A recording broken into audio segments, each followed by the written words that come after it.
नमस्कार साथियों। आज कल से जो एग्ज़ाम होने वाला है यूपी पुलिस का, कल और परसों दो शिफ्ट में एग्ज़ाम होने वाला है। तो इस एग्ज़ाम को लेकर के कुछ चीज़ें हैं जो मैं थोड़ा-सा आपको क्लियर कर देता हूँ। सबसे पहली चीज़ कि कोई भी एग्ज़ाम बच्चा निकालता है या कोई भी एग्ज़ाम निकलता है, तो उसमें मेन रूप से 3 चीज़ें काम करती हैं। नंबर 1 कि आखिर जो एग्ज़ाम है उसका प्रेशर किसी भी विद्यार्थी के ऊपर या किसी भी प्रतिभागी के ऊपर कितना है। अर्थात एग्ज़ाम के प्रेशर को कहीं ऐसा ना हो कि विद्यार्थी ज़्यादा क्रिएट कर रहा हो। कभी-कभी ऐसा होता है, देखने में आता है कि बच्चा पेपर देने जाता है, उससे 1-2 दिन पहले या एग्ज़ाम टाइम पे एक बहुत बड़े प्रेशर में रहता है। पता नहीं मेरा एग्ज़ाम निकलेगा या नहीं निकलेगा, पेपर कैसा आएगा, कैसा नहीं आएगा, कहीं ऐसा ना हो जो मैंने नहीं पढ़ा है वो आ जाए, कहीं ऐसा ना हो कि पेपर कहीं और से आ जाए। तो ये सारी चीज़ें हैं जो एक बच्चे को प्रेशर क्रिएट कर देती हैं एग्ज़ाम में पेपर से पहले। दूसरी चीज़ आती है टाइम मैनेजमेंट। कभी-कभी क्या होता है कि प्रतिभागी अपना टाइम मैनेज नहीं कर पाता पेपर में, तो देखने में आता है कि पेपर उसका छूट गया, जिसमें कि बहुत आसान-आसान क्वेश्चन से बाद में, लेकिन वहाँ तक पहुँच नहीं पाए, पूरा पेपर अटेम्प्ट नहीं कर पाए। और तीसरा पॉइंट है नॉलेज का। तो अगर हम बात करें कि नॉलेज, तो नॉलेज तीसरा फैक्टर है किसी भी पेपर को निकालने के लिए। उससे पहले 2 महत्वपूर्ण फैक्टर हैं, वो ये हैं कि एक जो एग्ज़ाम प्रेशर क्रिएट होता है, उस प्रेशर को आप मेंटेन कर पा रहे हैं या नहीं कर पा रहे हैं। और दूसरा है टाइम मैनेजमेंट, कि आपका टाइम मैनेजमेंट कैसा है पेपर के ऊपर। तो हम इन 3 चीज़ों पे ही बात करेंगे अभी, क्योंकि ज़्यादा समय नहीं लेंगे और अभी आपका कल से एग्ज़ाम स्टार्ट है। सबसे पहले टाइम प्रेशर की बात करें हम, जो एग्ज़ाम का प्रेशर आता है, उसको कैसे मेंटेन करना है। तो 2 चीज़ें सोचनी है। जब भी आप एग्ज़ाम देने जाते हो और एग्ज़ाम हॉल में प्रवेश करने से के बाद में आपको कोई भी चीज़ सोचनी नहीं है। अगर आप ये सोचेंगे पता नहीं कैसा पेपर आएगा, तो इससे कुछ होने वाला तो है नहीं। ना तो ये है कि आप जो सोचें वो आ जाए, और ना ही ये है कि आपके सोचने से पेपर थोड़ा-सा चेंज हो जाए, कुछ नहीं होगा। तो आपको चीज़ें सोचनी नहीं है कि मैं क्या करूँगा, पेपर कैसा होगा, क्या नहीं होगा, बस छोड़ देना है। और आपको एक चीज़ सोचनी है कि मैंने जो मेहनत की है, वो मैंने इस पेपर के हिसाब से अपना फुल दिया है, पूरा 100% दिया है। मेरे इससे ज़्यादा और मेहनत नहीं कर सकता था मैं।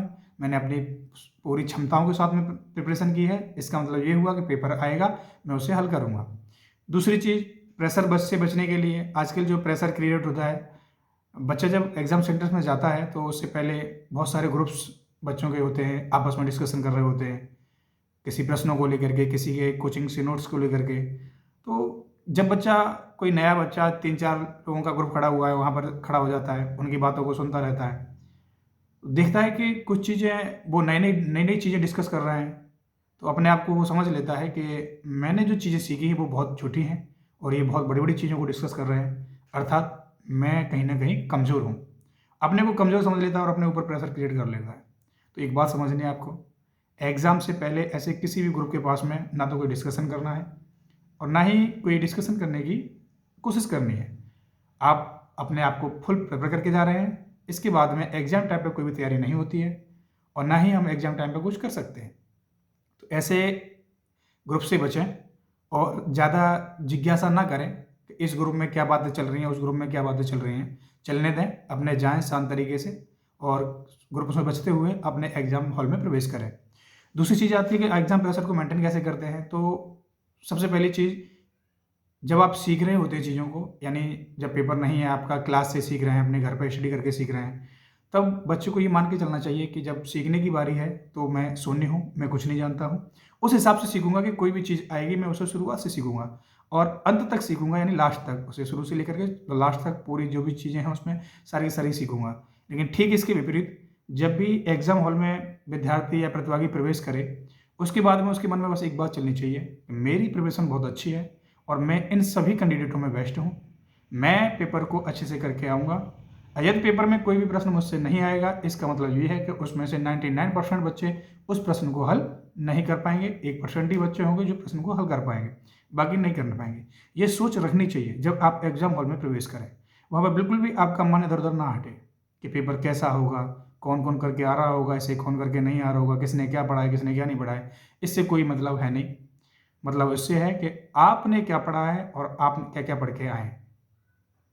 दूसरी चीज़ आती है टाइम मैनेजमेंट की, जो सबसे महत्वपूर्ण भाग होता है किसी एग्ज़ाम को निकालने के लिए, किसी भी कंपटीशन का कोई भी एग्ज़ाम है, उसको निकालने के लिए जो मेन पॉइंट है वो है टाइम मैनेजमेंट। कि आखिर आपका टाइम मैनेजमेंट कैसा है पेपर के टाइम पर। 2 घंटे का पेपर है यूपी पुलिस का, जिसमें 150 क्वेश्चन है, 5 मिनट थोड़ी एक्स्ट्रा मिल रही है, वो हमने ऑफिशियल वर्क के लिए मान लिया कि जो ऑफिशियल कागजी कार्रवाई होती है उसके लिए वो 5 मिनट एक्स्ट्रा दी गई है आपको। तो हम कैसे टाइम मैनेजमेंट करेंगे? वैसे हर बच्चा का अपना अलग-अलग शेड्यूल होता है। जो बच्चा लगातार प्रैक्टिस कर रहा है, लगातार मॉक टेस्ट दे रहा है, लगातार एसटी दे रहा है और इसका सिलेबस भी पूरा कंप्लीट है, तो उसे टाइम मैनेजमेंट में कोई दिक्कत नहीं आएगी, क्योंकि उसने शुरुआत से वो चीज़ें की है। दूसरी बात कि अभी हो सकता है कि कम कोई बच्चा ऐसा भी है दूसरा कि कम कम एसटी दे के आया है, 2-4 ही टेस्ट दे के आया है, टाइम मैनेजमेंट में उसे प्रॉब्लम आ रही है। तो हो सकता है कि ये थोड़ा-सा जो एक तरकीब है जो आपको थोड़ा-सा काम कर जाए। तो मेरा मानना ये है कि अगर टाइम मैनेजमेंट करना है आपको, तो हर एक चीज़ पे टाइम बचाना होगा। जैसे कि मार्कशीट पे भरने में भी टाइम बचाना होगा आपको, पेपर सॉल्व करने में भी टाइम बचाना होगा। और सबसे जो मेन कड़ी है इसकी वो ये है कि अगर आप पेपर कर रहे हैं, तो उसमें ये ना सोचें आप कि मैं पहले जीएस करूँ या पहले मैथ करूँ या पहले हिंदी करूँ, है ना? या पहले रीजनिंग करूँ। ये पॉइंट आपके मन में नहीं आना चाहिए। अगर आप सिलेक्शन लेने की कगार पर हैं और आप सिलेक्शन लेंगे, तो आप आजकल जितने भी एग्ज़ाम्स हो रहे हैं, उन सब की मेरिट 80% के लगभग हो जाती है। और 80% नंबर वही बच्चा लाता है जिसके सारे सब्जेक्ट एकदम बढ़िया हों, सारे सब्जेक्ट की नॉलेज रखता हो, वही बच्चा 80% ला सकता है। तो इसमें ये सवाल नहीं उठता है कि मैं कौन-सा पोर्शन पहले करूँ, कौन-सा पोर्शन बाद में करूँ। सारे पोर्शन अच्छे होंगे, वही बच्चा सिलेक्शन लेगा, पहली बात। दूसरी बात, जब भी सॉल्व करने की बारी आए, तो मेरा मानना ऐसा है कि जब पेपर आप शुरुआत करें, तो पहले प्रश्न से शुरुआत करें और उन 2 घंटों में से पहले घंटे में आप शुरू से लेकर के एंड तक, यानी 150 क्वेश्चन तक ऐसे सभी प्रश्नों को हल करते जाएँ, जो आपसे बहुत कम समय में 30 सेकंड, 40 सेकंड या 50 सेकंड के समय में कर पा रहे हैं आप। यानी पहली बार में जिन प्रश्नों को आप कर पा रहे हैं। 1 मिनट भी ले जाए कोई प्रश्न, कोई दिक्कत नहीं है। यानी पहले घंटे में आपको कोशिश करनी है कि 1 से लेकर के 50 तक के सभी प्रश्नों को आप देख जाएँ और लास्ट तक पहुँच जाएँ। बाय द वे, अगर मान लो जैसे कि आपने पहले घंटे में 1 से 50 1 150 तक पहुँचे आप और उसमें से 100 प्रश्नों को आपने हल कर लिया। अब आपके पास में 1 घंटा है और क्योंकि आपके 100 प्रश्न हो चुके हैं, केवल 50 ही प्रश्न बाकी हैं और 1 घंटे का समय बाकी है। एग्ज़ाम सारा खेल कॉन्फिडेंस का भी है। अब कॉन्फिडेंस आपका बिल्ड होगा कि भाई मैंने 1 घंटे में 100 क्वेश्चन कर दिए हैं, जो मैंने बिल्कुल सही किए हैं। अब 1 घंटा मेरे पास में है और 50 क्वेश्चन जो मुझसे नहीं हुए या फिर जिन पे ज़्यादा कोशिश करनी पड़ेगी मुझे और हल हो जाएँगे वो। फिर आपको थोड़ा-सा कॉन्फिडेंस आएगा और जब व्यक्ति का एग्ज़ाम में कॉन्फिडेंस बढ़ता है, तो आने वाले प्रश्नों में आप थोड़ा-सा और प्रयास करता है वो और अच्छे से एकदम फ्री माइंड होकर के करता है। और अगर कॉन्फिडेंस वहीं वहीं दूसरी ओर, मान लीजिए आप पहले घंटे में आपने पीछे का पेपर कुछ नहीं देखा, शुरुआत से लगे आ रहे थे, आपने 60 प्रश्न कर पाए। पीछे के प्रश्न आपको अभी नहीं पता है कि पीछे के प्रश्न क्या हैं, क्या नहीं हैं। आप 1 से लेकर के 60 तक कर लिया आपने, 70 कर लिया आपने प्रश्न 1 घंटे में, पहले घंटे में। आपने हिसाब लगाया कि 17 हमने कर दिया, अगले आने वाले समय में 80 प्रश्न रह गए। अब बच्चे पे प्रेशर क्रिएट होगा, क्यों? क्योंकि उसे अभी ये नहीं पता है कि आगे आने वाले प्रश्न कैसे हैं। हो सकता है कि वो आगे आने वाले प्रश्न ज़्यादा समय ले रहे हों और हो सकता है आगे आने वाले प्रश्न कम समय ले रहे हों। लेकिन उसके मन में एक दुविधा आएगी कि अब समय मेरे पास में केवल 1 घंटा है और मेरा पूरा आधा पेपर अभी बचा हुआ है। और जो पहला बच्चा था, जिसने पहले घंटे में उन प्रश्नों को हल किया था जो उससे आ रहे थे और बहुत फास्ट तरीके से किया और लगभग 100 प्रश्न हल कर चुका है वो। तो उसके मन में क्या आएगा? उसके मन में ये आएगा कि अब क्या है, जो प्रश्न भी रह गए हैं, वो प्रश्न रह गए हैं जिनमें मैं या कहीं अटक रहा था या मुझे थोड़ा प्रयास करने की ज़रूरत थी। ठीक है ना? तो ये दोनों का एक, पहला बच्चा जिसके 1 घंटे में 150 क्वेश्चन देख लिए, उसका कॉन्फिडेंस बिल्ड होगा और दूसरा वाला जिसे अभी ये नहीं पता है कि एग्ज़ाम में आगे कौन से प्रश्न आने वाले हैं, उसका कॉन्फिडेंस थोड़ा-सा डाउन होगा। ठीक है ना? तो सारा खेल एग्ज़ाम में कॉन्फिडेंस का होता है। दूसरा, जिस बच्चे ने अगर 1 घंटे में सारे क्वेश्चन को करता गया, 100 प्रश्न उसमें से हल कर दिए, तो उन 50 में से अब वो प्रश्न उसे हल करने हैं जो आराम से कर सकता है वो 1 मिनट, 2 मिनट के अंदर। समय है उसके पास में, 1 घंटा आराम से करेगा। अब उन 50 में से अगर उसने 20 भी क्वेश्चन ऐसे कर दिए या 10 भी क्वेश्चन ऐसे कर लिए जो थोड़ा-सा 2 मिनट, ढाई मिनट लेकर के अगर उससे हल हो गए, तो 10 मिनट अगर ढाई मिनट एक प्रश्न को देंगे, फिर भी 25 मिनट होते हैं। और इसके बावजूद भी आपके पास में, अगर आप पूरे घंटे में से जिसमें 60 मिनट होती है, अगर उसमें से 25 मिनट काट दोगे, फिर भी आपके पास में 35 मिनट बाकी बचेंगे। अब 110 क्वेश्चन हो चुके हैं आपके, कॉन्फिडेंस एकदम अपर है क्योंकि आपने सारे प्रश्न सही किए हैं। अब यहाँ से आप सिलेक्शन की कगार पे हैं, क्योंकि एक मेरिट एग्ज़ाम की जो डिसाइड करती है, वो एग्ज़ाम के पेपर पर डिसाइड करती है। अगर पेपर टफ है और आपने ठीक मेहनत की है, तभी आप इतने क्वेश्चनों पे आए हुए हैं, तो इसका मतलब मेरिट कम जाएगी। अगर पेपर आसान है, तो आप भी पहले घंटे में 100 की बजाय 120 पे पहुँच जाते, हो सकता है 110 पे पहुँच गए होंगे। तो उसकी मेरिट की कोई हम चर्चा नहीं करेंगे यहाँ पे, और ना ही आपको सोचने की जरूरत है मेरिट कितनी जाएगी क्या नहीं जाएगी। मेरिट अपने आप सीधी सी बात है, अगर पेपर टफ होगा तो मेरिट कम जाएगी, अगर पेपर आसान है तो मेरिट थोड़ी सी ज़्यादा जाएगी। अब दूसरा तरीका बच्चे के मन में आता है कि मैं सारे प्रश्न हल करूँ, 150 के 150 पे टिक लगाऊँ, नेगेटिव मार्किंग भी है 1/4 की, या फिर उसमें जितने मुझसे आ रहे हैं वही मैं करूँ। तो एक बात समझनी है आपको, अगर आप 110 या 120 प्रश्न बिल्कुल अपने दिमाग से ठीक करके आएंगे, आप एकदम पेपर में श्योर होंगे कि हाँ मैंने जो 120 किए हैं वो बिल्कुल मेरे सही हैं, तब जा करके आपके 100 प्लस नंबर सही होंगे, 100 प्लस क्वेश्चन सही होंगे। रीज़न क्या है इसका? मैंने बहुत सारे एग्जाम्स दिए हैं और मैंने देखा है, अनुभव किया है कि हम बिल्कुल जब पेपर को सही करके आते हैं तब हमारे 10-15 क्वेश्चन या 20 क्वेश्चन कब गलत हो जाते हैं, छोटी छोटी चीज़ों को लेकर के हमें पता ही नहीं चलता है एग्जाम टाइम पे जब हम करते हैं तो।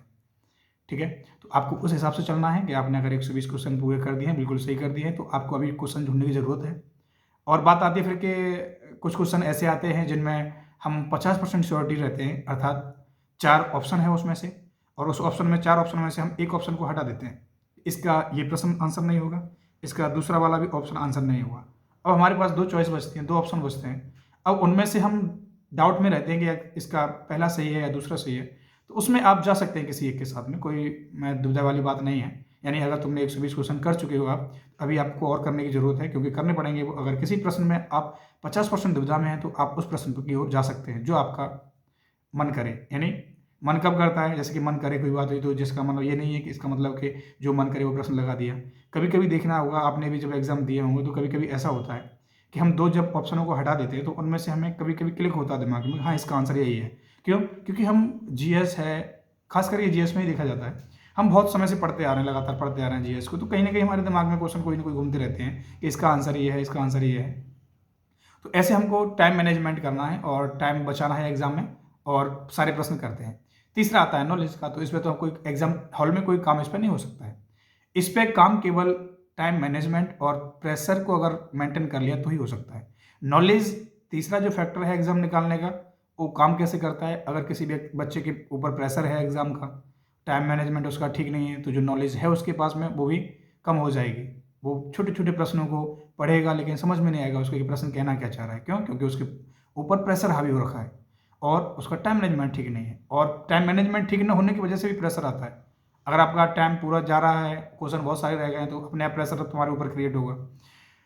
तो इन चीज़ों की नॉलेज। दूसरा, अगर तुमने टाइम मैनेजमेंट भी ठीक से कर लिया, प्रेशर भी एग्जाम कुछ है नहीं, सोच रहे हैं ठीक है वो मैं कर रहा हूँ अपने हिसाब से, बहुत बढ़िया कर रहा हूँ, अच्छा करूँगा मैं अपने आप में, तो नॉलेज जो अपने है आपके पास में उस एकदम मेंटेन प्रॉपर बरकरार रहेगी। उसमें आप ये नहीं होगा कि क्वेश्चन पढ़ें और आपके समझ में ना आए। हाँ, अगर समझने वाला क्वेश्चन है और आपने अगर किए हैं, सिलेबस अपना कंप्लीट किया है, तो प्रश्न आपके समझ में आएगा। जिसके ऊपर प्रेशर क्रिएट हो जाता है या जिसको टाइम मैनेजमेंट नहीं हो पाता है, उसको बच्चे को किए हुए भी क्वेश्चन अजीब से लगते हैं और ऐसा लगता है जैसे कोई नया क्वेश्चन आ गया हो। ठीक है, तो ये तुम फैक्टर है। मेन बात है कि एग्जाम्स जो मांगता है, रिक्वायरमेंट क्या है एग्जाम्स की रिक्वायरमेंट है कि नॉलेज के साथ साथ आपका एकदम टाइम बेहतरीन हो, टाइम मैनेजमेंट बेहतरीन हो, और आप एक अच्छे तरह से सोचें और फ्री माइंड में आप एग्ज़ाम को करें। दूसरी चीज़ आती है कि सफलता या असफलता क्या होती है। तो एक बात समझें आप, ये आपके बस की बात नहीं है। और मेरा मानना है कि जो चीज़ें हमारे हाथ में ना हो, जिन पे हम कुछ ना कर सकते हों, उन चीज़ों के ऊपर सोचना नहीं चाहिए। पास होगा या नहीं होगा ये हमारे बस में वहाँ नहीं है। हमारे बस में केवल इतना है कि जो पेपर है उसको हम अधिक से अधिक इसमें से कैसे नंबर लाएं, उस पर काम करें हम। और एग्जाम हॉल में तो उस पर भी काम नहीं होगा, इस पर तो जितना आ रहा है उतना हम अच्छे से करें। ये काम तब होते हैं जब हम पढ़ रहे होते हैं। इसके लिए मैं इस एग्जाम्स होने के बाद में डिटेल से एक वीडियो बनाऊंगा कि आखिर हम पहले अप्रोच क्या करें, किसी भी एग्जाम को देने की तैयारी कर रहे हैं जो हमारा 3-4 महीने बाद एग्जाम है, उसको हम कैसे अप्रोच करें, कैसे कैसे पढ़ें, कौन कौन से सिलेबस पढ़ें, ताकि हमें एग्जाम में दिक्कत ना आए।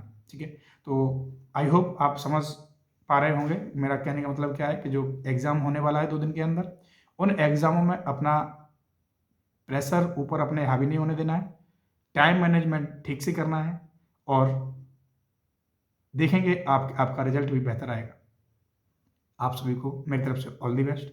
अच्छा करें एग्जाम में। अगर फ्री माइंड से आप एग्जाम देंगे, निश्चित ही आपका एग्जाम निकलेगा।